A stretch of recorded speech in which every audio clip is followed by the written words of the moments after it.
1990ના દશકથી શ્રી ગુરુદેવ કહેતા હતા કે જ્યારે બિસા આવશે ને આ બધા એનઆરઆઈને ભારત પાછું આવવું પડશે. ત્યારે એ એનઆરઆઈ મિત્રોને પણ એ વાત નવાઈ લાગતી હતી. આજે સમય એવો છે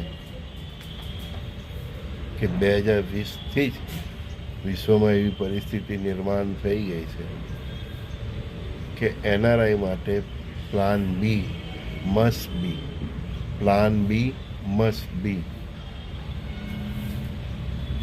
જેમની પણ પાસે પ્લાન બી પ્રમાણે અત્યારે જ્યાં પણ છે ત્યાંથી એના પોતાના વતનમાં પ્લાન બી તરીકે સ્થાવર જંગમ મિલકત નથી, રહેઠાણ નથી, કે ખેતીવાડીની જમીન નથી, કે બેંકોમાં બેલેન્સ નથી.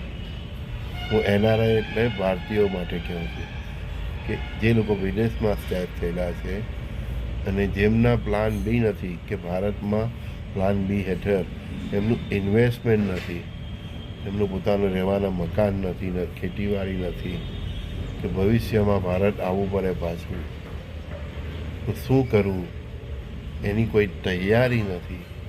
એ બધાને જ આ 2020થી તકલીફોનો દોર શરૂ થઈ ગયો છે.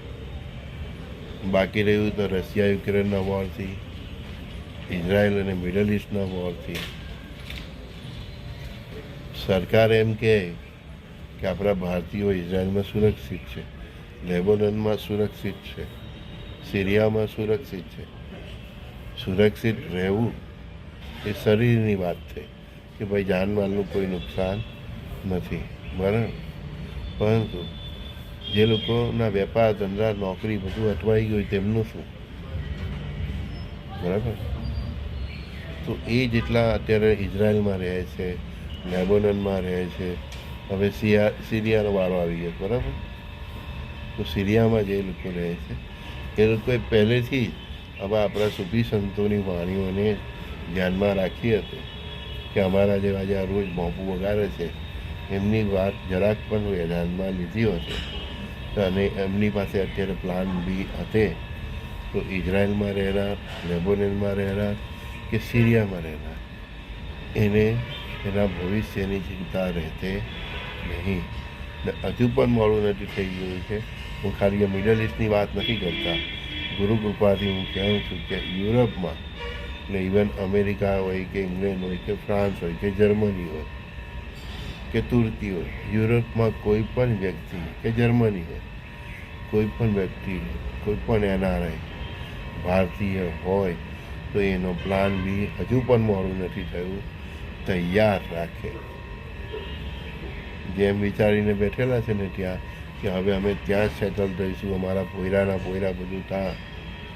ઠીક છે, તમારા છોકરા ત્યાંની આ દુનિયા જોઈ, તમારા પોયરાના પોયરા ત્યાંની દુનિયા જોઈ શકે એવા કોઈ ભાવિના હેઠાણ નથી. આ 2030 સુધીમાં દુનિયાનું બધું જ બદલાઈ જવાનું છે. ભારત જ મહાસત્તા બનવાનું છે. અને પછી અહીંયા આવો અને મોડું બતાવવાનું પણ સારું નહીં લાગે. એના કરતાં અત્યારથી જ પ્લાન બી હેઠળ ભારતમાં પોતાનું એક ઇન્ફ્રાસ્ટ્રક્ચર તૈયાર કરી દો. ભાઈ ત્યાંથી કંઈ પાછું લાવી શક્યા ને તો પણ નસીબદાર. તમને બેસવા માટે પ્લેનમાં જગ્યા મળી જાય તો પણ નસીબદાર, જહાજ પણ મળી જાય તો પણ નસીબદાર. ત્યાંની જે પ્રજાઓ છે ને, તમે ત્યાં જે કમાયેલું છે ને એ લઈને પાછા આવવા દે એવા એ લોકોના કોઈ સંસ્કાર નથી, બરાબર. ત્યાં સિવિલ વોર પણ થવાનું છે. મિડલ ઇસ્ટમાં તો બધું ચાલુ થઈ ગયું છે, ઇઝરાયલથી લઈને લેબનોન અને હવે સિરિયા. હવે હજુ એની આજુબાજુનું ગ્રુપ પકડશે. તમે ક્યાં સુધી રહેશો? તમારો પ્લાન બી રેડી હશે તો તમે થોડાક સમય માટે પણ ઇન્ડિયા આવવાનું વિચારશો, બરાબર. પ્લાન બી જ નહીં હશે તો તમે ક્યાં આવશો? હા, ઘણા તો એને ઇન્ડિયાના સગાવાળા હાથે પણ એ રીતના વર્તન કર્યું છે કે આવે તો અહીંયા હોટલમાં જ રહેવું પડે, બરાબર. તો પ્લાન બી રેડી રાખો. કારણ કે મિડલ ઇસ્ટમાં હવે સિરિયા આવે, સિરિયાથી આગળ વધવાનું છે. આ બધું આખું મિડલ ઇસ્ટ પકડશે ધીરે ધીરે. એ જ પ્રમાણે આખું યુરોપ પકડશે. પ્લાન બી એનઆરઆઈ મિત્રો તૈયાર રાખે.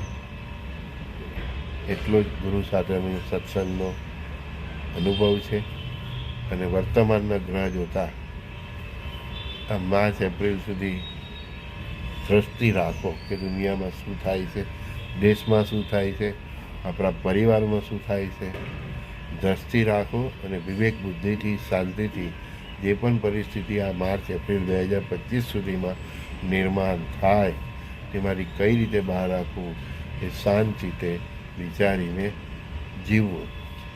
પ્રભુનું ભક્તિ વધારો, નામ સ્મરણ વધારો, જેથી કરીને સૂર્યનો ઘાસ સોયથી જાય અને જે કંઈ પણ તમારા કહે ને કે સત્યની વિરુદ્ધના જીવન છે, પરમાત્માની વિરુદ્ધ તમે જે પરમાત્માને ન ગમે એવું જે પણ જીવન છે એને સમેટી લો.